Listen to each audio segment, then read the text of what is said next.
गरीब माँ की फौजी बेटी। रामदास एक फौजी था। वह 1 महीने की छुट्टी पर अपने घर आया था।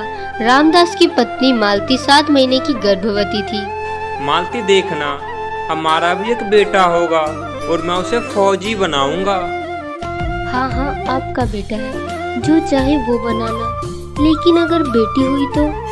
कोई बात नहीं, मैं उसे भी बेटे की तरह पालूंगा और उसे भी एक फौजी बनाऊंगा। हे भगवान, बेटी को भी फौज में भेजोगे?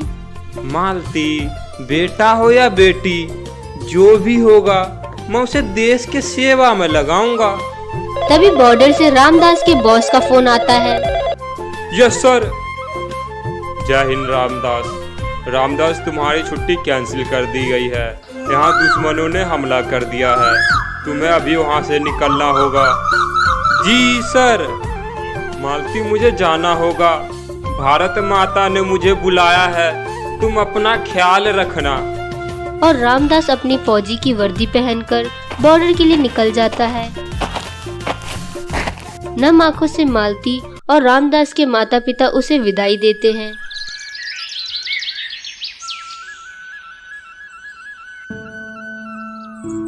दो दिन के बाद तिरंगे में लिपटा रामदास का शव उसके घर आता है। इस हादसे के बाद रामदास के माता पिता और मालती बिल्कुल टूट जाते हैं, लेकिन जिंदगी तो चलने का नाम है। मालती अपना और अपने सास ससुर का पेट पालने के लिए गांव के हॉस्पिटल में साफ सफाई का काम करने लगती है और 2 महीने बाद उसी हॉस्पिटल में मालती एक प्यारी सी बच्ची को जन्म देती है। हे भगवान, हमारी तो किस्मत फूट गई, बेटी पैदा हुई है। अपनी माँ की तरह ये भी हॉस्पिटल में झाड़ू पोछा कर लेगी। अपने सास ससुर की बात सुनकर मालती बेहद दुखी हो जाती है। पिताजी, अभी तो ये पैदा हुई है, अभी इसके लिए ऐसी बातें क्यों बोल रहे हैं? रामदास चाहते थे कि उनकी संतान पढ़ लिखकर उनकी तरह फौजी बने। देख बहू, हमारे यहाँ बेटों को पढ़ाया लिखाया नहीं जाता और ये सब यहाँ पे नहीं चलेगा। हाँ। क्या कहा? इसे पढ़ाई की? अरे चौका बर्तन सिखा देना बस। लेकिन मालती मन ही मन ठान लेती है कि वह अपनी बेटी को पढ़ाएगी और फौजी बनाएगी, चाहे जो हो जाए। मैं अपने पति का सपना जरूर पूरा करूंगी।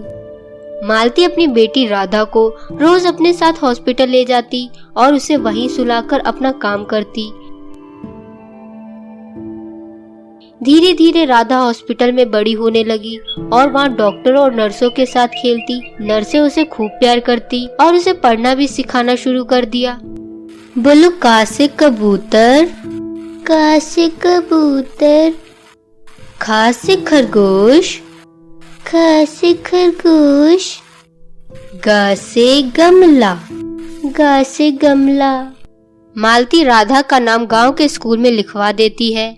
जब राधा स्कूल जा रही होती है तो चंद्र प्रकाश और कैलाशी उसे स्कूल जाने से मना करते हैं। अरे कहाँ चली थैला लेकर? बाबूजी, राधा स्कूल जा रही है। क्या कहा स्कूल? देखो तो जरा, हमारे गांव की लड़कियां स्कूल नहीं जाती। अरे स्कूल में तो सिर्फ लड़के पढ़ते हैं, वहाँ पे लड़की को भेजकर हमारा नाक कटवाएगी क्या? बाबूजी, माँ जी, आप लोग कान खोलकर सुन लीजिए। राधा मेरी बेटी है और मैं इसे स्कूल भेजकर रहूंगी। अपनी सास और ससुर के लाख विरोध के बावजूद मालती अपनी बेटी राधा को स्कूल भेजती है। राधा सुबह स्कूल जाती, दिन में वह अस्पताल में अपनी माँ के साथ रहती और वहीं पढ़ाई करती। धीरे धीरे समय बीतता गया। गांव में बिजली ना होने के कारण रात में राधा घर के बाहर लालटेन जलाकर पढ़ाई करती। राधा को स्कूल आते जाते देखकर गांव वाले तरह तरह की बातें बनाते थे। अरे ये तो रामदास और मालती की बेटी है ना? हाँ भाई, ये तो वही है। देखो तो कैसे लड़कों के साथ स्कूल पढ़ने जाती है, तनिक भी शर्म नहीं आती इन्हें। हाँ भाई हाँ, ऐसा लगता है चंद्र प्रकाश अपनी बहू और पोती को कंट्रोल में नहीं रख पाए। गांव वालों की बातें सुनकर राधा मालती को सारी बात बताती है। बेटी राधा, तू उन लोगों की बातों पर ध्यान मत दे, तू अपनी पढ़ाई पर ध्यान दे। तुझे अपने पिता का सपना पूरा करना है ना? ठीक है माँ, मैं सिर्फ अपनी पढ़ाई पर ध्यान दूंगी।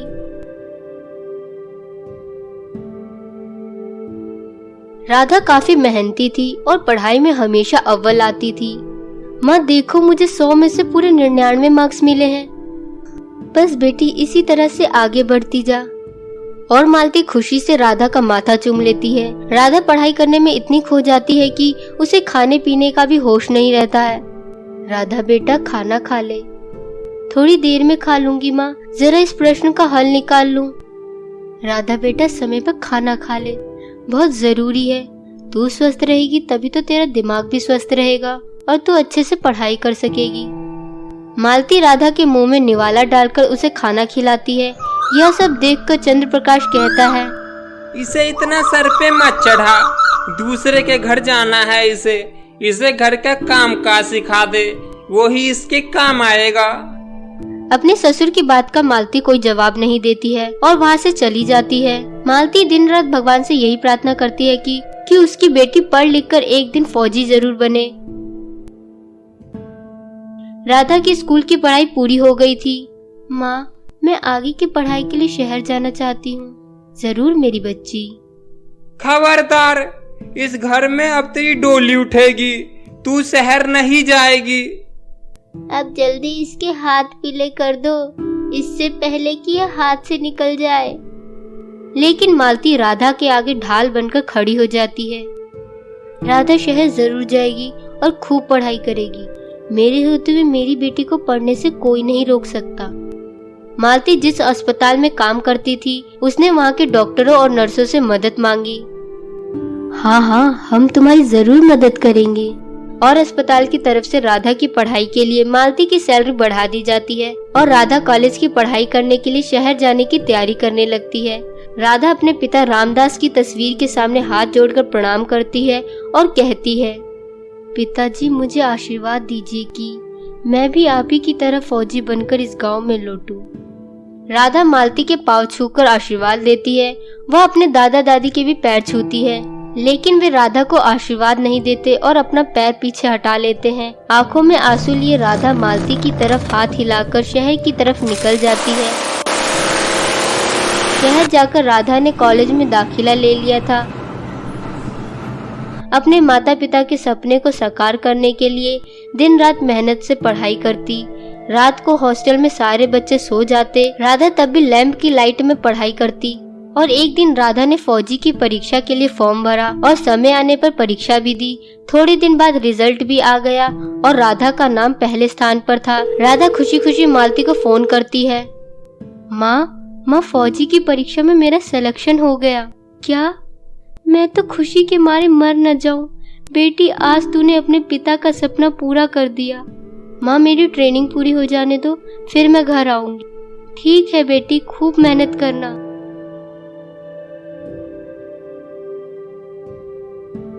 अपनी ट्रेनिंग पूरी करने के बाद राधा अपने गांव आती है। वह फौजी की यूनिफॉर्म में थी। अरे, ये रामदास की बेटी है ना, जो लड़कों के साथ स्कूल जाया करती थी? हाँ भाई, ये तो वही है।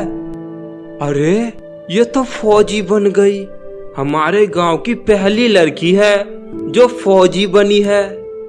हाँ भाई, इसने तो रामदास का सर गर्व से ऊंचा कर दिया।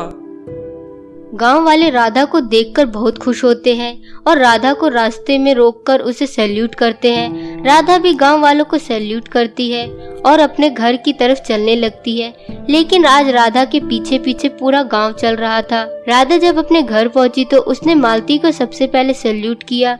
मालती राधा के साथ गांव वालों को देखकर डर जाती है। डरो मत मालती, हम लोग तो बहुत खुश हैं।